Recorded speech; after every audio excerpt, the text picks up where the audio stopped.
Kivu Times. Kivu Times. Cet aspect primordial de la vie quotidienne est souvent négligé et on entretient surtout des tabous tout autour des toilettes, des installations sanitaires. On entretient toutes sortes de tabous quand il faut en parler. Les décideurs à tous les niveaux, quand ils planifient leur budget pour ce qui doit être fait dans une province, dans une ville, le secteur sanitaire est le parent pauvre.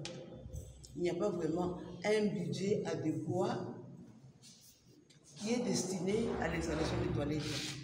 Et même la population, les gens, quand ils achètent des parcelles, vous trouvez qu'il y a des morcellements et des morcellements et des morcellements. Et on ne se demande pas où est-ce qu'on va creuser les fosses septiques. Il y a certains qui mettent même des toilettes ou les fosses septiques dans des salons, dans des chambres, et tout cela au détriment de la santé. Et à travers la ville ici, vous ne trouverez pas vraiment de toilettes publiques. À moins que vous alliez aux 3 marchés urbains ici, il y a des toilettes, mais très mal assainies. Les services d'hygiène, on en parle, mais ces services sont presque inexistants. Ce sont ces services qui devaient en fait faire le suivi pour voir si les toilettes, les quelques toilettes publiques qui sont au niveau des marchés, qui sont même au niveau des écoles, même au niveau des universités, que ces toilettes sont bien entretenues. Et quand il n'y a pas de toilettes au niveau de la ville, quand dans des lieux publics, comme les parkings, comme les marchés, comme les terrains de jeux, quand il n'y a pas de toilettes publiques là-bas, donc ce sont ces places publiques qui deviennent aussi des toilettes publiques. Parce que quand on a besoin de se soulager, on n'ira pas loin. On va, quand il y a un poteau là-bas, un petit buisson là-bas, et on va là-bas, on se soulage. Et ceci au détriment de l'environnement. Et au détriment aussi de la pudeur. Parce que quand on va là-bas pour faire ses besoins, il y a des gens qui passent. Et ça choque la pudeur. Et c'est surtout aussi un grand problème, un grand désavantage pour les femmes et les filles qui ne peuvent pas aussi facilement se soulager derrière un poteau, derrière, disons, peut-être auprès de buissons. Alors, c'est pour cela qu'à l'occasion de cette journée, nous avons organisé cette activité pour, bien sûr, crier tout haut que la population a besoin de toilettes publiques à travers la ville, au niveau des endroits où les gens ont l'habitude de s'attrouper. C'est par exemple, comme je l'ai dit, les ports, les frontières, les aéroports, les parkings, les marchés. Quelqu'un, par exemple, qui vient de Baguira et qui est en train de se rendre, par exemple, à la frontière, qu'est-ce qu'il va faire s'il a besoin de se soulager?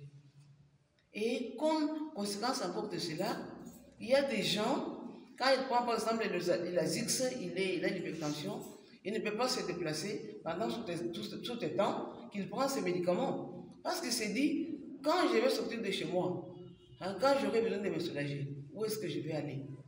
Une personne qui souffre par exemple de diarrhée ou d'autres dérangements des intestins, il a du mal à se déplacer de chez lui parce qu'il sait très bien que quand je vais me déplacer, où est-ce que je vais me soulager si je suis dans le besoin?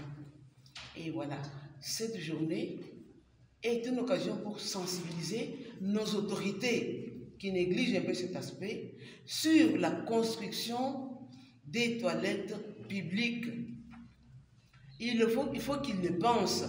Quand ils établissent leur budget, qu'ils sachent très bien que dans cette ville, il faut des toilettes publiques pour que la ville elle-même ne soit pas changée en toilettes publiques. Quand on va dans d'autres villes, même des villes qui nous environnent ici, on n'a qu'à aller au Rwanda, on n'a qu'à aller en Zambie, ainsi de suite, on trouvera à chaque parking, à chaque arrêt de bus, il y a une toilette publique là-bas. Pourquoi pas ici chez nous? Donc voilà l'objectif de cette journée, sensibiliser les autorités urbaines les autorités provinciales, même les autorités au niveau du pays, sensibiliser la population à ce qui est des toilettes publiques, mais assainies. Alors, la population elle-même, elle est aussi responsable. Quand on va par exemple au niveau du marché là-bas, il y a peut-être de l'eau là-bas pour verser, ainsi de suite. Qu'est-ce qu'il fait? Il entre, il a trouvé peut-être ça propre, il entre et puis qu'est-ce qu'il fait? Il sort, il laisse les saletés là-bas. Alors que quand il est entré, lui n'a pas trouvé ça. Personne pour faire le suivi. Et les femmes sont les plus grandes victimes quand il n'y a pas de toilettes et quand ces toilettes-là ne sont pas assainies. Quand par exemple il y a des cuves, il y a des toilettes par exemple à la turque. Alors, quand il y a bien entendu des saletés là-bas, des femmes qui y entrent, des jeunes filles qui y entrent, quand elles sortent de là, elles sont infectées. Alors nous crions au fond que s'il n'y a pas de toilettes publiques assainies, les femmes vont subir cela et nous comptons cela parmi les injustices, parmi en fait le manque d'égalité entre les hommes et les femmes. Et nous voulons qu'il y ait égalité pour tous, même en matière d'accès aux toilettes, aux installations sanitaires. Qu'on construise des installations sanitaires genrées, c'est-à-dire où on trouvera tout ce qu'il faut, surtout pour les femmes et les filles. Les femmes peuvent avoir leur maladie menstruelle, elles se déplacent et il se trouve que nous sont dans le besoin de s'échanger. Où est-ce qu'elles vont aller s'il n'y a pas de toilette publique? C'est un problème très, très, très sérieux. Une fille peut être sur la route et on dit comment voilà, tu es sali.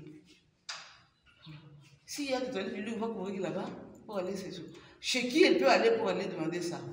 On dit, d'où tu viens, on ne te connaît pas, on ne peut pas te permettre l'accès.